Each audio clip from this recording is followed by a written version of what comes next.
He had rehearsed the asking the whole way from town. Not the words exactly. He was not a man who rehearsed speeches, but the shape of it, the line he was going to hold between asking for honest work and asking for anything else, because the line mattered to him more than he could have explained, and he intended to hold it. His daughter Nora sat beside him on the wagon seat with her hands in her lap and her good dress on, the blue one with the white collar that he had ironed that morning with a flatstone because he did not own a proper iron. And she was being very still in the way she was still when she understood something important was happening and had decided to be helpful by not making it harder. She was 5 years old, and she was the most perceptive person he knew. The Alderton place came into view as they crested the ridge, and even a man who was not given to being impressed had to admit it was something. 240 acres of the best bottomland in Calhoun County, the fields still showing last season's stubble in clean rows, a barn that had been built to last rather than built cheap, a house that was 2 full stories with a covered porch running the length of the front and smoke coming from 2 chimneys even in October. Cattle on the far slope, a good number of them, and a chicken operation visible behind the house that was larger than most men's entire farms. Margaret Alderton had been a widow for 3 years, and she was running all of it. He had heard this in town. He had heard other things too, the way you hear things in a town the size of Calhoun Crossing, and most of what he had heard was the kind of thing people say about a woman who does not need their help and does not ask for it. He had not paid those things much attention. What he had paid attention to was that Margaret Alderton was running 240 acres with a reduced crew since her foreman had left in the spring, and he needed work, and he was good at the kind of work that needed doing. That was the whole of his reasoning. He had not let it be anything else. "Papa," Nora said. "I know," he said. "It's very big." "It is," he said. "Stay close and be polite." "I'm always polite," Nora said, with the serene certainty of a child who believes this to be true. He turned the wagon into the gate.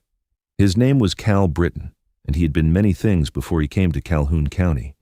He had been a cattleman's son in Missouri, which was where he learned to work, and a husband for 6 years, which was where he learned that a life could be built from almost nothing if 2 people decided to build it together, and a widower for 2 years, which was where he learned that almost nothing was also what remained when one of those 2 people was gone. Ellen had died of a fever in the summer of Nora's 3rd year, swiftly and without warning, the way fevers sometimes went in those years when the summer heat came in wet. He had been at the south field when it started and at her bedside by the time it was clear which way it was going, and he had held her hand through the night and spoken to her about ordinary things because there was nothing adequate and ordinary things were what he had. She had been gone by morning. He had kept moving because Nora needed him to keep moving. He had sold the Missouri farm. It was not large enough to survive the loss of 1 pair of working hands and come west, and spent the better part of 2 years working where work was offered, moving Nora with him each time, settling her into new arrangements with the patience of a child who had learned that arrangements changed, and the one constant was her father. She bore it without complaint, which was more than most adults would have managed and which he knew, and which cost him something he did not add up because the adding would not have helped. He was 34 years old. He was a man of specific and hard-won skills: cattle work, fence building, the repair of equipment that other men would have replaced, a working knowledge of soil and water and what both required. He was not a man who had ever asked for something he was not prepared to earn. He was also a man who was running out of places to earn it. The fall work was drying up. He had $22, a sound team, and a daughter who needed to be somewhere long enough to put down roots, and the winter was coming in like it meant business. The Alderton operation was the only outfit in the county still taking on help in October. He had asked at the feed store and been told as much, and he had been told also who was running it and what kind of woman she was, and he had decided not to let any of that be a reason not to ask. So he had ironed Nora's collar with a flatstone, and he had come. Margaret Alderton was in the barn when they pulled into the yard.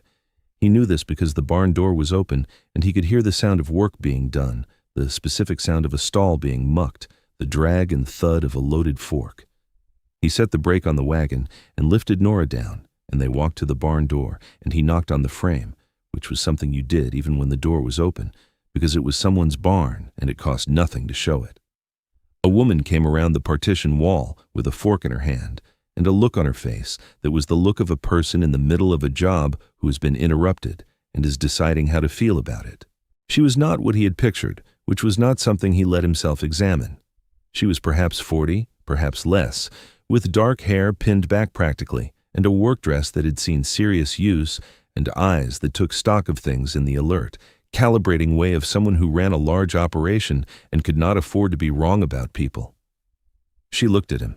She looked at Nora. Nora, to her credit, looked back directly. "Mrs. Alderton," Cal said, "my name is Cal Britton. I've heard you're short a foreman since spring. I'd like to talk with you about the position, if you have a few minutes." She looked at him a moment longer. Then she set the fork against the wall. "Britton," she said, "you worked the Morrison place last fall?" "I did. Henry Morrison said you were the best fence man he'd had in 10 years, and he was sorry to let you go when the season ended. That's kind of him." "It's a reference," she said. "I don't say it to be kind." She looked at Nora again. "Who's this?" "My daughter, Nora." Nora, who had been waiting with the focused patience of someone who knows their moment is coming, said, "How do you do, Mrs. Alderton? I'm very pleased to meet you." Something shifted in Margaret Alderton's face. Not warmth, exactly, but the adjustment that happens when a thing is better than expected. "How do you do, Nora?" she said. "I like your barn," Nora said. "It smells right." There was a pause. Margaret Alderton looked at Cal. He kept his expression neutral, which took some effort. "Come inside," she said. "I'll make coffee." The kitchen was exactly what the barn had suggested, orderly, capable, unsentimental. A good stove, well managed, a table that had held 10 years of working breakfasts and looked it, solid and undecorated. A window over the wash basin that looked out on the chicken yard, and through the glass, Cal could see the operation was as well kept as everything else. The hens had water, and the yard was clean, and the coop had been banked for winter already, the sod piled neat against the lower boards. Margaret Alderton made coffee without consulting him about his preference, which suited him, and poured it and set the cups on the table, and sat down across from him with the directness of a woman who did not use pleasantries as a warming-up exercise. "What do you know about cattle?" she said. He told her. He did not inflate it. He said what he had done and where and with what results, the specific and accurate account of a man who understood that the truth was easier to maintain than its improvements. She asked questions that were not the questions a person asked if they did not understand cattle, and he answered them in the same register. And after 20 minutes, she sat back in her chair with her coffee cup and looked at him in a way that meant she had gotten what she needed from that line of inquiry. "The foreman's house is the small frame building east of the barn," she said. "It has 2 rooms and a stove that draws well. Your daughter could attend the school in town. It's 3 miles. He looked at her. "I haven't offered you the position," she said. "I'm telling you what it includes so you know what you're considering." "What's the wage?" he said. She named it. It was fair. It was more than fair, which he suspected she knew, and he suspected the excess was calibrated to the 2-room house and the school 3 miles away, and the understanding that a man with a daughter needed more than a seasonal wage could provide. He did not say any of this. "I'll need to see the south fence line and the winter pasture rotation before I could tell you what needs doing first," he said. "I know what needs doing," Margaret said. "I've been doing it with 3 men and a hired boy since April. I need someone who can take it over and do it better." "I can do that," Cal said. There was a silence. Nora, who had been sitting quietly on her chair with her cup of water that Margaret had provided without being asked, was looking at Margaret Alderton with the particular focused attention she gave to things she was thinking about seriously. "May I ask a question?" Nora said. Cal said, "Nora, yes," Margaret said. Nora regarded her with level brown eyes. "Do you live here all by yourself?" Margaret was quiet for a moment. "I do," she said. Nora nodded, receiving this information. "That's a lot of house for one person," she said. "It is," Margaret said. "It was built for more." Nora looked at her father. He looked at his coffee. "Papa says we'll be settled soon," Nora said. "He says once we're settled, we won't have to move anymore." "Nora," Cal said. "I'm just telling her what you said," Nora said, with the injured reasonableness of a child who does not understand why the truth is being curtailed. Cal looked at Margaret Alderton. She was looking at Nora with an expression that was not quite readable, something behind the orderly, practical surface of her face that she was keeping orderly and practical. "When can you start?" she said. He started Monday. The south fence line was worse than he had expected, and better than it could have been, which was the usual state of things. He spent the first week on it with a post driver and a wire stretcher and the kind of attention to detail that fence work required if it was going to last, and by Friday the line was sound from the creek crossing to the ridge. Margaret Alderton came out on Thursday afternoon and walked the completed section without comment and went back to the house, and he took that for approval, which he suspected was how she dispensed it. Nora had started at the school in town. He drove her in the first morning, and she sat on the wagon seat in her blue dress with her hands folded and her chin up, and the expression of a general preparing for a campaign. And when they arrived, she climbed down and walked in through the door without looking back, which was either courage or stubbornness, and was probably both. He picked her up that afternoon, and she reported that there were 14 children in the school, and the teacher was named Miss Pruitt, and there was a girl named Clara, who had a brown dog that was not allowed inside but waited by the door, and Nora had given it the heel of her bread at lunchtime. "Did you learn anything?" he said. Nora considered this with the seriousness she gave to fair questions. "I already knew the letters, but I didn't know all the numbers yet, so that was useful." He drove home in the low autumn light, and the words settled into him without his meaning to let them. Home. He had said home in his own mind, meaning the two-room foreman's house east of the Alderton barn, without choosing to. He had not said home about anywhere in 2 years. He had said the rooming house in Guthrie, and the bunkhouse at the Morrison place, and the rooms above the livery in Stillwater, and none of those had landed in his chest the way the word had landed just now, casual and unasked for, on a wagon road in October in Calhoun County. He noticed this and kept driving. He did not examine it further, because a man who examined everything that landed in his chest would get very little else done. Margaret Alderton did not make a habit of coming to the foreman's house. This was the correct way of things, and he respected it. He reported to her each evening before supper, with a brief account of the day's work and any decisions that needed her input, and she received the report and gave her answers, and that was the professional arrangement they had made, and it worked. What was harder to account for was everything that was not the professional arrangement.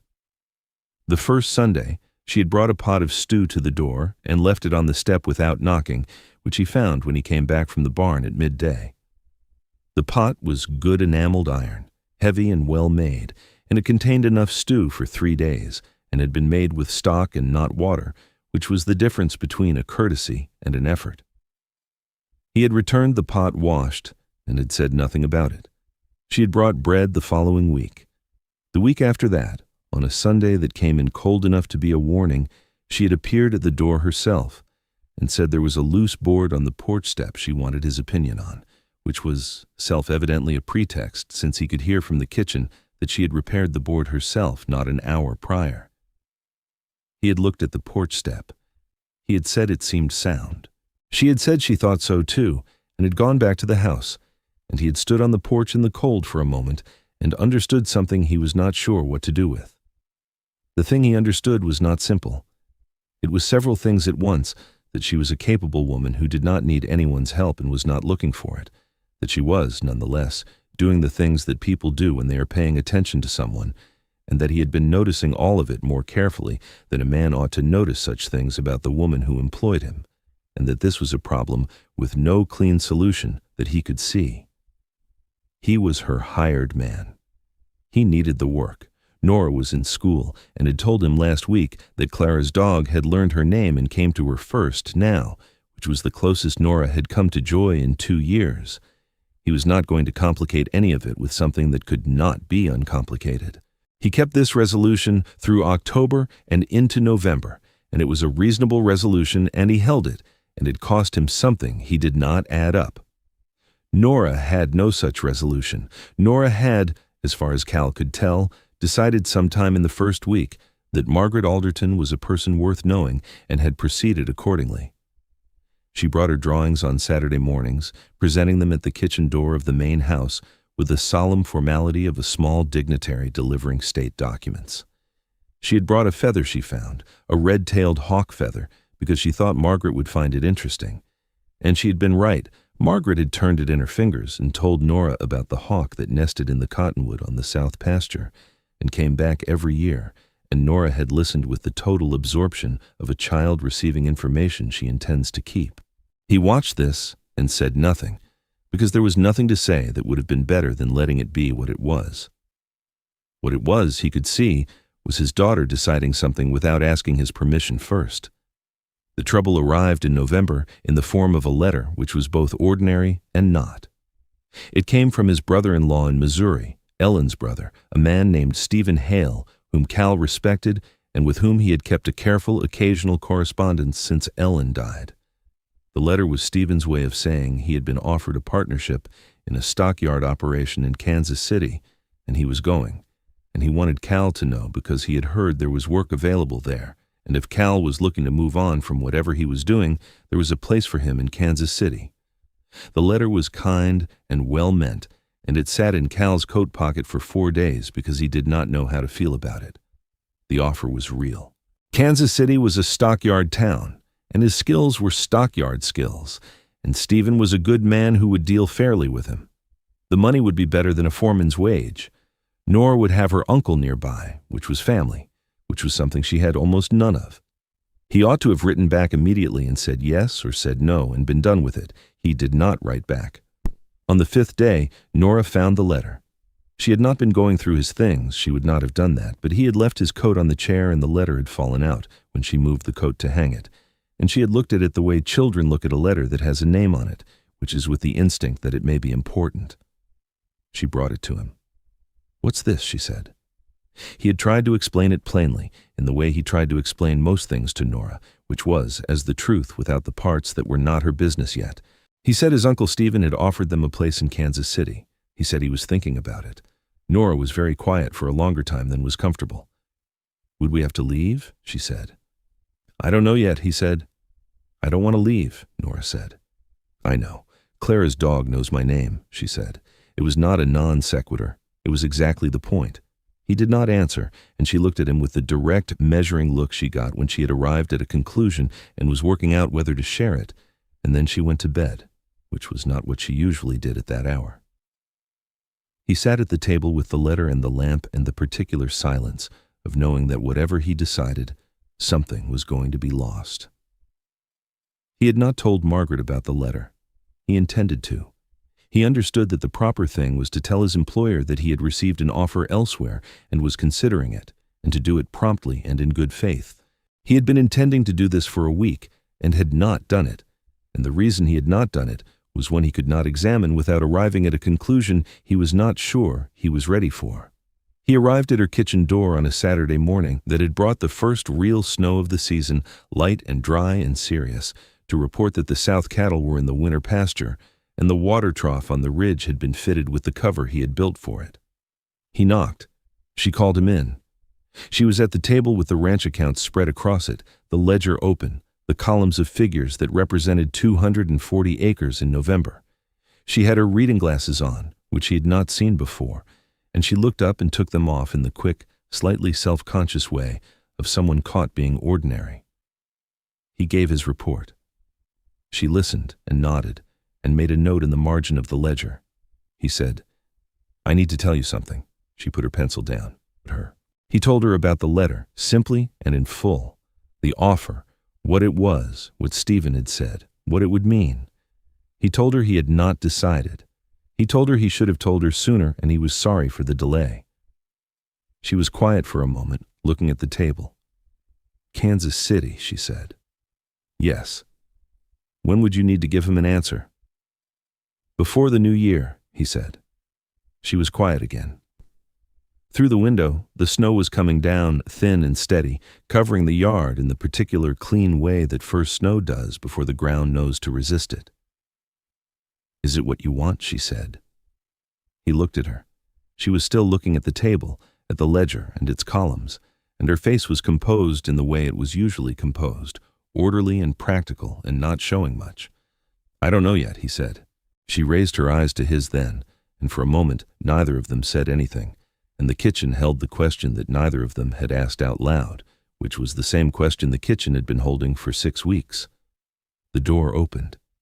Nora came in from outside in her coat and her boots, snow on her shoulders, with the look of a child who has been thinking hard about something on her own terms and has come to a decision. She looked at her father. She looked at Margaret Alderton. She said, in the clear, direct voice she used for things she had thought through carefully, "If we stayed, would you be our mama?" The snow came down outside the window. The stove ticked. Cal could not have said anything in that moment if his life had required it. Margaret Alderton looked at Nora for a long time. The composed, orderly surface of her face had changed. It had not broken. She was not a woman who broke, but something behind it had moved into the open, the way a thing comes into view when the light shifts, and what it was not complicated at all. It was wanting. Plain, long-carried wanting. The kind that a practical woman on a large operation in Calhoun County, Nebraska, in the year 1883, had learned to keep in the place where things that could not be said were kept. A child had asked it plainly, so it could be answered plainly. "I would need your papa to ask me," Margaret said. Nora turned and looked at Cal. He looked at his daughter. He looked at Margaret Alderton with her ledger and her reading glasses and her stew on Sunday and her very good barn and the hawk that came back to the same cottonwood every year. He looked at the snow coming down outside the window of the house that had been built for more than one person. He pulled out the chair across from her and sat down. "Then I'm asking," he said. Her eyes did not look away from his. "Yes," she said. "That's my answer." Nora, who had initiated the entire proceeding, sat down on the third chair at the table with the satisfaction of someone whose work here was done. She folded her hands in her lap. She looked at the snow. "Can I have some of that bread?" she said. "I'm hungry from thinking." They married before Christmas at the Calhoun Crossing Church, with the Reverend Hartley officiating and the whole of the county in attendance, which was the inevitable consequence of being Margaret Alderton and doing anything significant.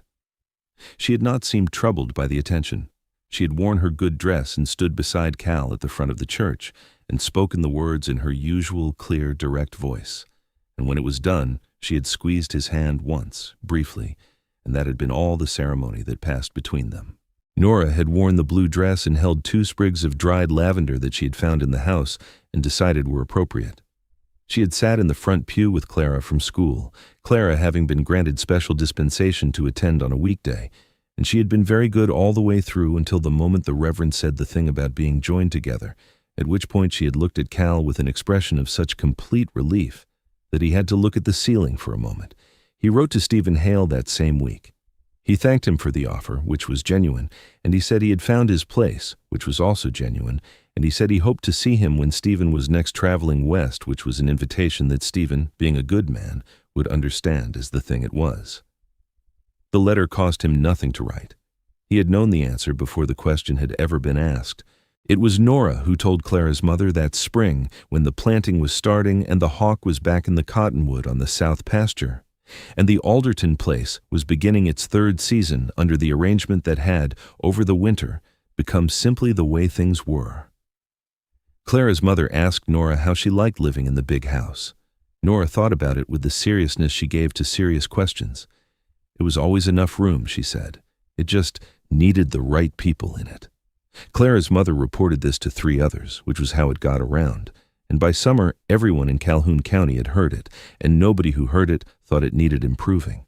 That evening, after the spring planting work was done, and supper was finished, and Nora was asleep in the room that Margaret had made over for her, with the curtains Nora had chosen, and the shelf for her collections, and the hawk feather in the place of honor above the window, Cal came to stand in the kitchen doorway and found Margaret at the table with the ledger, the lamp lit beside her, and the night quiet outside. She looked up. He did not say anything. She did not require him to. He sat down across from her, and she went back to her figures, and he listened to the scratch of her pencil and the tick of the stove, and the sound that a house makes when it has the right number of people in it, which is the sound of nothing missing.